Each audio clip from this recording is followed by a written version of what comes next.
والصلاة والسلام على عباده الذين اصطفى أما بعد أعوذ بالله من الشيطان الرجيم بسم الله الرحمن الرحيم إن الله وملائكته يصلون على النبي يا أيها الذين آمنوا صلوا عليه وسلموا تسليما۔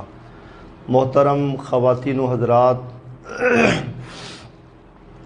آج کی گفتگو میں ہم حضور اکرم صلی اللہ علیہ وسلم کی ذات اقدس پہ جو ہم درود و سلام کا تحفہ پیش کرتے ہیں اس کے چند فوائد نقل کریں گے تاکہ ہمارے اندر کا شوق جو ہے وہ جاگے اور ہم زیادہ سے زیادہ آپ صلی اللہ علیہ وسلم کی ذات اقدس پہ درود و سلام بھیجیں۔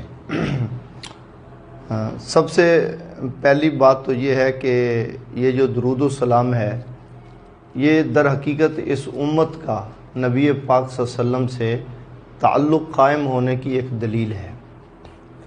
باقی امتوں کا اپنے نبی سے تعلق قائم نہیں ہے، لیکن اس امت کا حضور اکرم صلی اللہ علیہ وسلم کی ذات اقدس سے تعلق آج بھی قائم ہے، اس لیے کہ اللہ تعالیٰ کے تکوینی نظام میں یہ بات بھی داخل ہے کہ جب ہم دروشی پڑھتے ہیں تو ہمارا درود و سلام فرشتے اٹھا کر بارگاہ رسالت میں پہنچاتے ہیں۔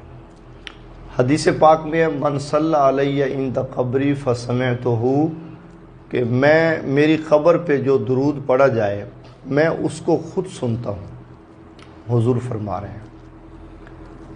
بعض عقل پرست جن کی تربیت نہیں ہوتی اور ان کی عقل وحی کے تابع نہیں ہوتی اور وہ اپنی عقل کو وحی میں مداخلت کا حق دیتے ہیں، وہ کہتے ہیں کہ جی 5 دیواریں ہیں، 5 دیواروں کے اندر پھر قبر مبارک ہے، پھر حضور قبر کے اندر ہیں، تو اتنے پردوں میں حضور کیسے سن سکتے ہیں؟ بھائی میں ان سے پوچھنا چاہتا ہوں کہ ایمان کسے کہتے ہیں؟ یہ سوال کرنے سے پہلے کہ حضور روزے پہ آنے والے اس امتی کا سلام براہ راست خود سنتے ہیں، یہ اسباب کی دنیا میں کیسے ممکن ہے؟ میں اس سوال اٹھانے والے سے پوچھتا ہوں کہ ایمان کسے کہتے ہیں؟ ایمان کی حقیقت یہ ہے کہ مخبر صادق سچے پیغمبر نے وحی کی بنیاد پر جو خبر دے دی ہے اس کو من و عن تسلیم کرنا، یہ ایمان ہے۔ اس میں عقل کو مداخلت کا حق دینا اور وحی کی بات کو من و عن تسلیم نہ کرنا، یہ اس بات کی دلیل ہے کہ ایمان انتہائی کمزور ہے۔ اگر ایمان اپنے پورے یقین کے ساتھ دل میں ہوتا تو اس قسم کا سوال نہ اٹھتا۔ تو آپ فرما رہے ہیں من صلی علیہ عند قبری فسمعتہ، جو میری قبر پہ آ کے درود پڑھے میں اس کو خود سنتا ہوں۔ اور یہ کہتے ہیں کہ اس نیت سے درود پڑھا جائے، اس نیت سے درود پڑھا جائے کہ میں جب روزہ رسول پہ حاضر ہوتا ہوں تو براہ راست میرا درود حضور سن رہے ہیں۔ اور حضرت شیخ الحدیث مولانا زکریا صاحب نے یہ حدیث بھی نقل کی ہے کہ آپ جواب بھی دیتے ہیں، گو ہم نہیں سنتے لیکن بہرحال جواب دینے کی حدیث بھی شیخ الحدیث مولانا زکریا صاحب رحمہ اللہ نے نقل کی ہے۔ ومن صلی علیہ نائیا ابلغتہ، جو میرے پر درود میری قبر مبارک سے ہٹ کر، میرے روزے سے ہٹ کر کسی اور جگہ سے پڑھتا ہے تو پھر وہ فرشتہ اللہ کے تکوینی نظام میں متعین ہے کہ وہ اس کا پڑھا ہوا درود اٹھا کر جو ہے وہ میری بارگاہ کے اندر پہنچاتا ہے۔ تو نبی پاک صلی اللہ علیہ وسلم کا تعلق اس درود و سلام کی وجہ سے اپنی امت سے قائم ہے، اور یہ بھی ایک بہت بڑا فائدہ ہے دروشی پڑھنے کا کہ اس لیے اللہ تعالیٰ نبی پاک صلی اللہ علیہ وسلم پر بھیجا ہوا درود جو ہے وہ بہر صورت اللہ قبول فرماتے ہیں۔ بہر صورت کیوں کہ ہم درود و سلام میں اللہ تعالیٰ سے یہ درخواست کرتے ہیں کہ اللہ اپنے محبوب امام الانبیاء حضرت محمد صلی اللہ علیہ وسلم پہ رحمت نازل فرما۔ اب اس کے رد ہونے کا معنی یہ ہے کہ اللہ فرمائے میں رحمت نہیں بھیجتا، تو یہ کیسے ہو سکتا ہے کہ اللہ وہ ہمیں حکم دے رہا ہے کہ میرے پیغمبر کے لیے دعائے رحمت کرو درود کی شکل میں، اور پھر اللہ جواباً اسے قبول نہ فرمائے؟ یہ نہیں ہو سکتا ہے۔ اس لیے علماء نے لکھا ہے کہ درود شریف پڑھنے کے بعد اگر کوئی آدمی قسم بھی اٹھا لے کہ اللہ تعالیٰ نے میرے درود کو قبول کر لیا ہے، تب بھی وہ حانث نہیں ہوگا، اس لیے کہ یہ خاص ایک ایسی عبادت ہے جس کو اللہ تعالیٰ بہر صورت قبول فرماتے ہیں، اس لیے کہ یہ اس کے محبوب حضرت محمد صلی اللہ علیہ وسلم سے متعلق اللہ سے رحمت کے نازل ہونے کی دعا کی جاتی ہے۔ اور اسی طرح درود شریف کا ایک فائدہ یہ بھی ہے کہ اس سے یہ خود ایک دعا ہے، یعنی ایک تو اس سے دعائیں قبول ہوتی ہیں، یہ ایک علیحدہ فائدہ ہے کہ جس دعا کے شروع میں اور آخر میں اگر آپ صلی اللہ علیہ وسلم کی ذات اقدس پہ درود آ جائے تو اللہ تعالیٰ اس کو قبول فرماتے ہیں، ورنہ حدیث پاک میں ہے کہ اول آخر میں درود شریف نہ ہو دعا کے تو وہ دعا معلق رہتی ہے، لٹکی رہتی ہے۔ درود شریف کی برکت سے وہ اتنی پرواز پکڑ جاتی ہے کہ وہ اللہ تعالیٰ کی بارگاہ میں اس کو شرف قبولیت نصیب ہو جاتی ہے۔ اور پھر فی نفس ہی ایک درود شریف دعا سے پہلے اور آخر میں پڑھنا، اور ایک یہ ہے کہ دعا مانگنے کا ایک اور بھی عجیب طریقہ ہے کہ خود درود شریف کو دعا بنا دینا۔ نبی پاک صلی اللہ علیہ وسلم کے ایک صحابی ہیں، بڑا عجیب واقعہ آپ کو سنا رہا ہوں، اور دعا مانگنے کا ایک نیا طریقہ آپ حضرات کے سامنے عرض کر رہا ہوں کہ کبھی کبھی دن میں ایک مرتبہ دعا ایسے بھی مانگ لیا کریں۔ تو آپ صلی اللہ علیہ وسلم کے ایک صحابی ہیں تو ابی ابن کعب حضور سے کہنے لگے یا رسول اللہ میں اپنی دعا کا چوتھائی حصہ جو ہے نا وہ آپ کی ذات پہ درود شریف پڑھوں گا، چوتھائی حصہ۔ آپ نے فرمایا کہ ابی اگر تو اور اضافہ کر تو بہتر ہے۔ کہنے لگے یا رسول اللہ پھر میں تہائی وقت آپ پر درود پڑھوں گا اور باقی 2 وقت میں اللہ سے اپنی حاجتیں مانگوں گا۔ آپ صلی اللہ علیہ وسلم نے فرمایا کہ اگر اور اضافہ کر تو پھر زیادہ بہتر ہے۔ یا رسول اللہ اب میں اپنی دعا کے وقت کو آدھا آدھا تقسیم کر دوں گا کہ آدھا آپ کی ذات پہ درود شریف اور آدھا جو ہے وہ اللہ سے اپنی حاجتیں اور ضرورتیں مانگوں گا۔ آپ صلی اللہ علیہ وسلم نے فرمایا کہ اگر اور اضافہ کر تو پھر زیادہ بہتر ہے کہ یا رسول اللہ پھر میں ایسا کروں گا کہ ایک حصہ جو ہے نا وہ 2 حصے میں درود شریف پڑھوں گا، ایک حصہ دعا مانگوں گا۔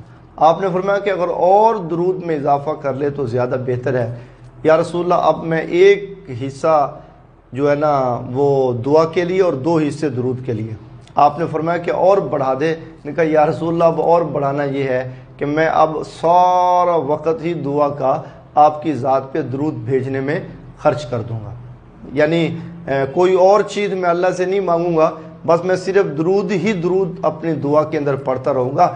آپ نے فرمایا ابی ابن کعب سن، اگر تو پھر مجھ سے محبت کا ایسا ثبوت دے گا کہ تو اللہ سے بھی دعا اپنی حاجتیں اللہ سے بھی دعا میں نہ مانگے، صرف میری ذات پہ درود پڑھتا رہے، تو پھر میں تجھے یہ بشارت دیتا ہوں کہ اللہ تعالیٰ میرے ایسے امتی کی دعائیں اور حاجتیں اور ضرورتیں بن مانگے اللہ پوری کرے گا۔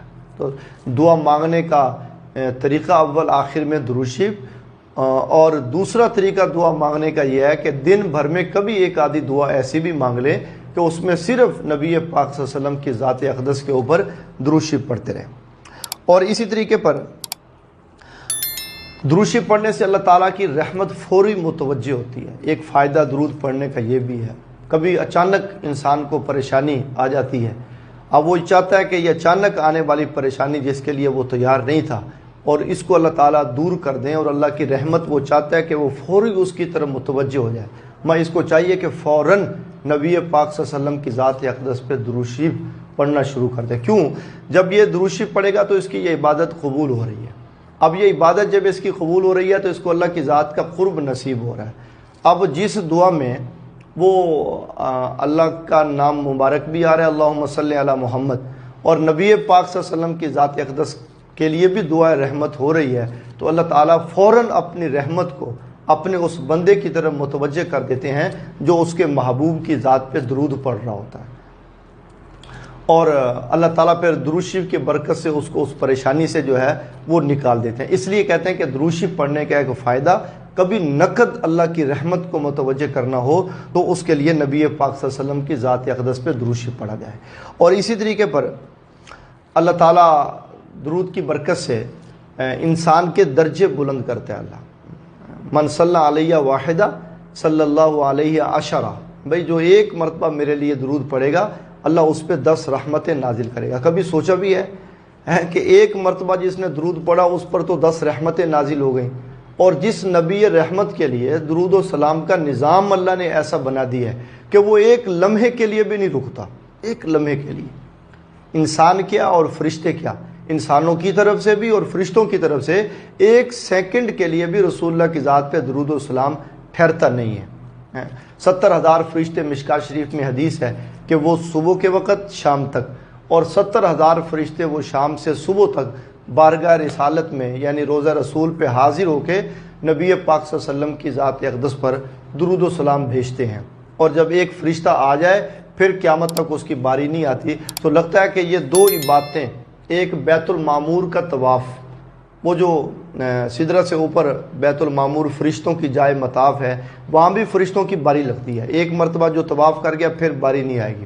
اور بین ہی اسی طرح روضہ رسول پر حاضری کی بھی باری ہے، جو ایک فرشتہ جب یہاں آ کر سلام پیش کر جائے پھر اس کا نمبر نہیں لگتا۔ اتنی تعداد میں کثیر فرشتے ہیں، اور وہ نبی پاک صلی اللہ علیہ وسلم پر 70 کے حساب سے وہ صبح و شام آ کر درود و سلام پیش کرتے ہیں۔ اور اسی طریقے پر درجے بلند ہوتے ہیں، اور نبی پاک صلی اللہ علیہ وسلم نے درجات کی بلندی کے ساتھ مغفرت ذنوب، یعنی جو میری ذات کے اوپر درود سلام پڑھتا ہے اللہ تعالیٰ اس کے گناہ بھی مٹاتے ہیں۔ یہ درجہ بھی بلند ہوا اور اس کے ساتھ گناہ بھی مٹ جاتے ہیں۔ اور اسی طرح آپ کے مسائل ان کے حل میں حضرت مولانا یوسف لدھیانوی شہید رحمہ اللہ سے کسی نے پوچھا، سائل نے، کہ حضرت جی چاہتا ہے کہ خواب میں نبی پاک صلی اللہ علیہ وسلم کی زیارت ہو، تو اس کے لیے کوئی ایسا وظیفہ بتلا دے کہ جس سے ہم عینی طور پر تو حضور کے دور میں نہیں تھے کہ آپ کی زیارت کرتے، چلے یہ بھی بہت بڑا شرف ہے کہ خواب میں زیارت ہو جائے۔ حضور فرما رہے ہیں من رآنی منکم فقد رأى الحق، جس نے مجھے دیکھا خواب میں اس نے تحقیق مجھے ہی دیکھا۔ فإن الشیطان لا يتمثل بی، اللہ نے میری سیرت اور صورت کو شیطانی تسلط سے محفوظ کر دیا ہے، شیطان میری شکل نہیں پکڑ سکتا۔ تو خواب میں آپ کی زیارت ہو جائے تو حضرت لدھیانوی شہید رحمہ اللہ نے کہا 2 چیزوں کا اہتمام فرمائیں۔ ایک یہ ہے کہ درود شریف کثرت سے پڑھیں، اور کثرت سے کتنا ہوتا ہے، چنانچہ شیخ الحدیث مولانا زکریا صاحب نے جن کی فضائل درود شریف بھی کتاب ہے فضائل اعمال کی طرح، اس میں شیخ لکھتے ہیں کہ کم از کم 300 مرتبہ یومیہ پڑھنا درود شریف، وہ قیامت والے دن ان لوگوں کی فہرست سے سب سے اٹھے گا جو نبی پاک صلی اللہ علیہ وسلم کی ذات کے اوپر کثرت کے ساتھ جو ہے وہ درود بھیجا کرتے تھے۔ اور اسی طرح حضرت نے فرمایا کہ اگر تم چاہتے ہو کہ خواب میں تمہیں رسول اللہ کی زیارت نصیب ہو، درود شریف بھی کثرت سے پڑھو، اور دوسرا فرمایا کہ سنت کی اتباع کرو، ہر عمل میں دیکھو کہ حضور کا طریقہ کیا تھا۔ جب ہر عمل نبی پاک صلی اللہ علیہ وسلم کے طریقے کے مطابق ہوگا تو ان 2 چیزوں سے درود شریف اور اتباع سنت کی برکت سے امید قوی ہے کہ نبی پاک صلی اللہ علیہ وسلم کی زیارت جو ہے وہ خواب کے اندر نصیب ہو جائے گی۔ اور اسی طرح درود شریف کی برکت سے اور اس کا ایک فائدہ یہ بھی ہے اللہ تعالیٰ رزق حلال وافر نصیب فرماتے ہیں۔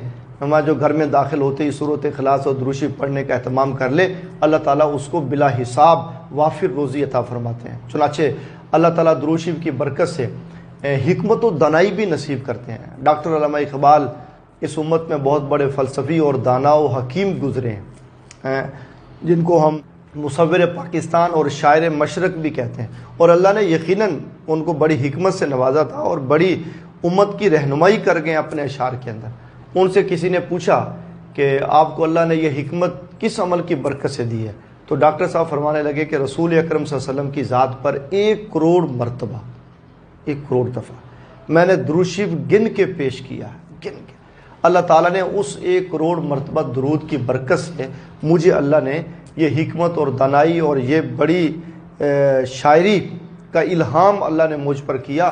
اور میں تو اکثر کہا کرتا ہوں کہ اس آنے والے امت پر جو حالات تھے وہ علامہ صاحب پر اللہ نے الہام کر دیے تھے۔ شاید انہوں نے کشف کی دنیا میں ان کو دیکھ لیا تھا کہ پاکستانی قوم کا رخ آنے والے حالات میں کس طرف جائے گا، تو انہوں نے اپنے اشعار کے اندر بہت اس پر جو ہے نا وہ مسلمانوں کو کیا کہتے ہیں ان کو رہنمائی کا حق ادا کیا انہوں نے۔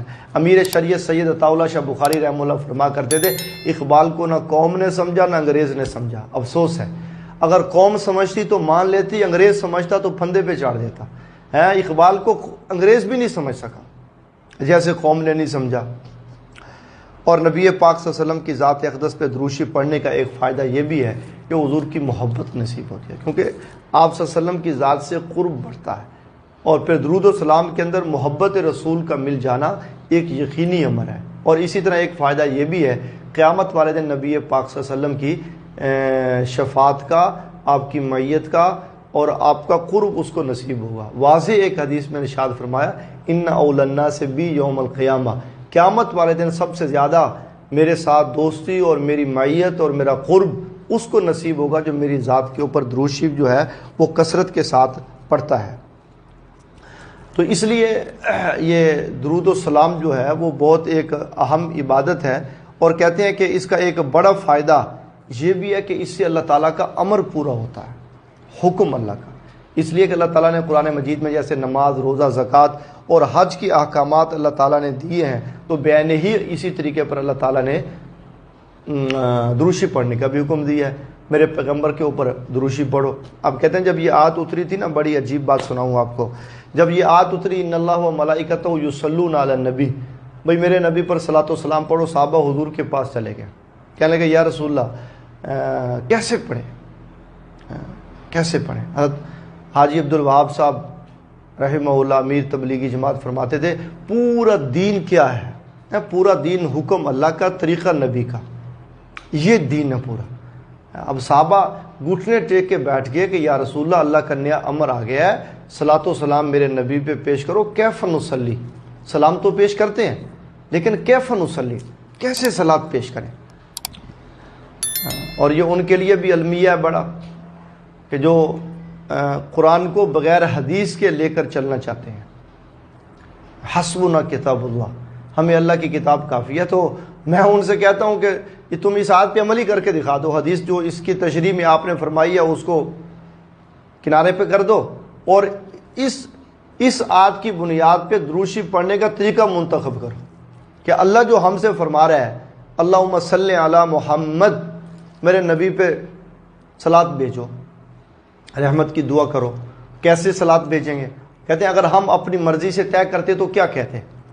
شیخ الحدیث مولانا زکریا صاحب نے فضائل درود شریف کے مقدمے میں لکھا ہے، اگر ہم اپنی مرضی سے طے کرتے تو ہم کیا کہتے ہیں؟ ہم کہتے ہیں صلیت علی محمد، میں حضرت محمد پہ رحمت بھیجتا ہوں۔ بھائی میری کیا جرت ہے؟ کسی انسان کی جرت ہے وہ کہے کہ میں حضور پہ رحمت بھیجتا ہوں؟ رحمت تو بڑا چھوٹے پہ بھیجتا ہے، چھوٹا تو بڑے کا ادب کرتا ہے۔ کبھی ہم یہ نہیں کہیں گے کہ بیٹا باپ پہ رحمت بھیجتا ہے، بیٹی ماں پہ رحمت بھیجتی ہے، نہیں، بیٹی ماں کا ادب کرتی ہے، بیٹا باپ کا ادب کرتا ہے، اور باپ بیٹے پہ رحمت کرتا ہے، شفقت کرتا ہے، اور ماں بیٹی پہ رحمت کرتی ہے۔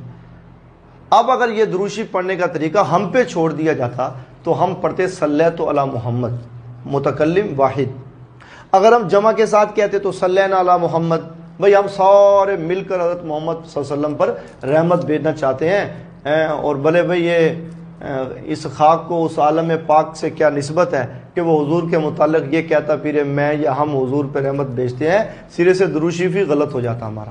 تو ہم نبی پاک صلی اللہ علیہ وسلم سے رہنمائی لے رہے ہیں، صحابہ نے اپنے دور میں رہنمائی لی ہے اور ہمیں بتایا ہے، اور پھر ہم نے درود شریف پڑھنے کا طریقہ سیکھا ہے۔ تو حضور فرما رہے ہیں تم اللہ سے یوں کو اللہم صلی علی محمد، اے اللہ آپ اپنے نبی پہ حضرت محمد صلی اللہ علیہ وسلم پہ رحمت نازل فرمائے، رحمت نازل فرمائے ان پر۔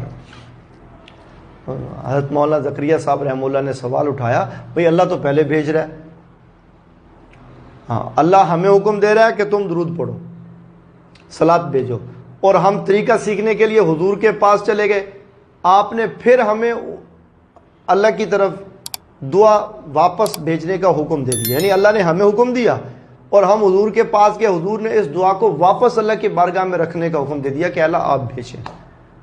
اس لیے کہ نبی سے بڑی ذات صرف ایک اللہ کی ہے، بس اس باقی اس کی ساری مخلوق میں حضور سید الخلق ہیں، پوری کائنات کے سردار ہیں، پوری کائنات سے بڑی شان والے ہیں، حضور سید الخلائق ہیں۔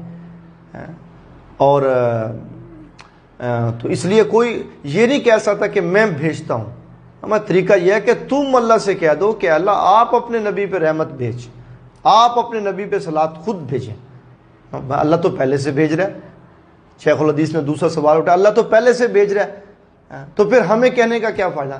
بھائی اللہ تعالیٰ یہ چاہ رہے ہیں کہ نبی پہ رحمت تو بھیجوں گا، لیکن جب تم اس کے لیے میری بارگاہ میں درخواست کرو گے تو ان کے صدقے پہ تم پہ بھی بھیج دوں گا۔ اور نبی پاک صلی اللہ علیہ وسلم کی ذات اقدس پر جب ہم دعائے رحمت کرتے ہیں تو پھر ایک درود شریف کی وجہ، ایک اس دعا کی وجہ سے 10 رحمتیں تو ہمیں ملتی ہیں۔ اب حضور پہ اللہ کتنی رحمت نازل فرماتے ہیں اس کا تو کوئی حساب ہی نہیں ہے۔ اس لیے فرمایا المحند علی المفند میں علماء دیوبند کا یہ عقیدہ لکھا ہوا ہے کہ نبی پاک صلی اللہ علیہ وسلم کی ذات اقدس پہ آپ کے روضہ اطہر پہ جو اللہ کی خاص الخاص تجلیات ہیں وہ نہ کعبہ پہ ہیں، نہ عرش پہ ہیں، نہ لوح پہ، نہ قلم پہ، نہ کرسی پہ، جو حضور کی ذات پہ خاص الخاص تجلیات اللہ کی ذات کی ہے۔ کیوں کہ عرش، لوح، قلم، کرسی، کعبہ یہ سب مخلوق کے درجے میں، اور حضور بھی مخلوق ہے۔ اور مخلوق کی جب بات ہوگی اس کے فرق مراتب کا تذکرہ ہوگا تو اس میں سب سے زیادہ شان پھر حضور کی ہے۔ اس لیے ہمارا یہ کہنا کہ اللہ کی خاص تجلی جو حضور کی ذات پہ پڑتی ہے وہ عرش پہ بھی نہیں پڑتی ہے، یہ بالکل ٹھیک ہے۔ اور ہمارے یہاں عرش کا یہ ہرگز تصور نہیں ہے کہ اللہ عرش پہ خود بیٹھتا ہے۔ عرش کی عظمت بئی معنی اللہ اس پہ اپنی تجلی ڈالتا ہے، اور اس سے بھی بڑی تجلی وہ ہے جو حضور کی ذات کے اوپر پڑتی ہے۔ اور اس لیے علماء دیوبند کے عشق رسول کے کیا ہی کہنے، وہ یہاں تک چلے گئے ہیں کہ نبی پاک صلی اللہ علیہ وسلم کی ذات اقدس کے ساتھ جو مٹی مس کر رہی ہے، جو مٹی آپ کے بدن کے بت سے لے رہی ہے، جو مٹی آپ کی بدن سے لگی ہوئی ہے، اس کی شان بھی افضل ہے لوح و قلم کرسی سے۔ حضور تو پھر حضور ہے۔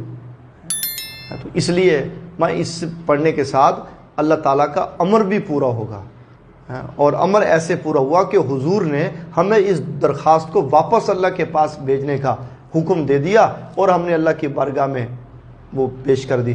اور اللہ بھی یہ فرما رہے تھے، چاہ رہے تھے کہ میں اپنے محبوب پر درود و سلام کے نظام کے اندر دعاؤں کو، بندوں کو دعا پہ لگا دوں۔ یعنی اللہ نے ہمیں دعا پہ لگا دیا۔ یہ ایک ایسا وظیفہ ہے کہ اللہ ہمیں دعا پہ لگا رہے ہیں کہ تم میرے نبی کے لیے رحمت کی دعا میرے سے کرتے رہو۔ اور اب کہ ایک لمحے کے لیے بھی پوری کائنات میں اللہ کے نظام میں کوئی ایسا وقت نہیں ہے جہاں حضور کی ذات پہ درود شریف نہ پڑھا جا رہا ہو۔ اس لیے درود شریف پڑھنے کے بہت فوائد ہیں۔ تو اس میں جتنا ہو سکے زیادہ سے زیادہ نبی پاک صلی اللہ علیہ وسلم کی ذات اقدس پہ درود شریف پڑھیں۔ اور یہ جو ہمارے روحانی سلاسل ہیں، نقش بند، سور ورد، چشتیہ، قادریہ، ان سلاسل میں بھی تین تسبیحات ایسی ہیں وہ تمام سلاسل میں مشترک ہیں۔ ان میں ایک لا الہ الا اللہ، کلمہ توحید، اور استغفار، اور سبحان اللہ و بحمدہ، اور اسی طرح درود شریف۔ یہ 2-4 تسبیحات ایسی ہیں، استغفار، درود شریف اور کلمہ طیب، یہ ہر سلسلے کی جان ہے، ہر سلسلے کی۔ ہر روحانی سلسلے میں اولاً جو تسبیحات کسی سالک کو بتائی جاتی ہیں اس میں نبی پاک صلی اللہ علیہ وسلم کی ذات اقدس پہ درود و سلام بھی ہوتا ہے، لیکن اس نیت سے پڑھا کریں کہ یہ بارگاہ رسالت میں پیش ہوتا ہے۔ بھائی ایک عجیب خاصیت آپ کو اور بھی بتاؤں، نبی پاک صلی اللہ علیہ وسلم کی ذات اقدس پہ عرض اعمال ہوتا ہے۔ عرض اعمال یعنی آپ پر سوار جمعرات کو عمل پیش ہوتے ہیں۔ شیخ الحدیث حضرت مولانا سرفراز خان صفدر رحمہ اللہ نے فرمایا امت کا اجمالی خاکہ رسول اللہ پہ سوار جمعرات کو پیش ہوتا ہے کہ آپ کی امت کیسے جا رہی ہے، بہتر جا رہی ہے اور کس حالت میں، اسے اجمالی خاکہ کہتے ہیں۔ یہ عرض اعمال کی تفسیر ہے یہ۔ لیکن جو حضور کی ذات پہ درود شریف پڑھتا ہے وہ سمار جمعرات نہیں ہے، یہ محبت کا تحفہ ہے، اور یہ فوری پہنچتا ہے، فوری۔ اللہ نے انسان کے لبوں پہ ایک فرشتہ بٹھا دیا ہے، اور جیسے رسول اللہ کی ذات پہ درود شریف پڑھا جائے فوراً بارگاہ رسالت میں فلاں ابن فلاں کے ساتھ وہ پہنچاتا ہے، اس کے باپ کا نام بھی اور اس کا نام بھی۔ کتنی خوش، کبھی سوچا بھی ہے؟ سوچا کبھی آج کہہ دیا جائے کہ ایم این اے، ایم پی اور صدر اور وزیر کے ہاں، گورنر کے ہاں بھئی آپ کا تذکرہ ہو رہا تھا بھائی، کونسلر صاحب کے پاس بیٹھ کے آپ کا تذکرہ ہو رہا تھا، کتنے خوش ہوں گے. اور یقینی بات ہے کہ جب درود شریف پڑھنے کی وجہ سے برگہ رسالت میں باپ کے نام کے ساتھ اس کے نام کا تذکرہ ہو تو پھر کیا ہی کہنے پھر. تو یہ کس کی برکت سے یہ شرف ملا؟ یہ درود شریف کی برکت سے شرف ملا. تو رسول اللہ پڑھا ہوا درود شریف وہ فرشتے پہنچاتے ہیں اور آپ اس کو خود سنتے ہیں. ہمیں اس میں عقل کو مداخلت کا حق نہیں ہے. اگر عقل مداخلت کرے گی تو جگہ جگہ شکست کھائے گی، جگہ جگہ ٹھوکر کھائے گی. وقت آئے گا کہ ایمان سے بھی نکل جائے گا. مجھ سے ایک آدمی کہنے لگا کہ موسیٰ علیہ السلام قبر میں کھڑے ہو کے نماز پڑھے تو قبر تو اتنی کشادہ نہیں ہوتی ہے. بھائی عجیب بات ہے، حضور فرما رہے ہیں میں خود دیکھ کے آیا ہوں، اور یہ کہہ رہا ہے کہ قبر اتنی بڑی کشادہ کیسے تھی؟ موسیٰ علیہ السلام تو بڑے لمبے قد والے تھے، جیسے حضور نے فرمایا کہ فلاں قبیلے جیسے ہیں اور ان کے بڑے لمبے لمبے قد ہوتے ہیں. تو موسیٰ علیہ السلام کیسے قبر میں کھڑے ہیں؟ اسے نبی کی زبان پہ اعتماد نہیں ہے. اس بات کہنے والے کو نبی کی زبان پہ اعتماد، کہاں کہاں عقل کو لے کے جائے گا اور کتنی حدیثوں کا انکار کرے گا. حضور فرما رہے ہیں کہ جب ایک مومن آدمی قبر میں رکھا جاتا ہے اس کی قبر تحد نگاہ فراخ ہوتی ہے. اب بہت لوگ اعتراض کرتے ہیں کہ قبر تحد نگاہ فراخ ہوتی ہے تو پھر دائیں بائیں کے مردے کہاں چلے جاتے ہیں؟ استغفر اللہ. یہ بہت بڑا المیہ ہے. بہت بڑا. یا تو اس کو، یا پھر حدیث پہ اعتماد نہیں ہے، حدیث نہیں مانتا، اور یا پھر اس نے اپنی عقل کو اتنا معیاری رکھا ہے کہ وہی کو اس کے تابع کر دیا، رسول اللہ کی ذات پر اور آپ کی دی ہوئی سچی خبر پہ یہ اعتماد نہیں کرتا.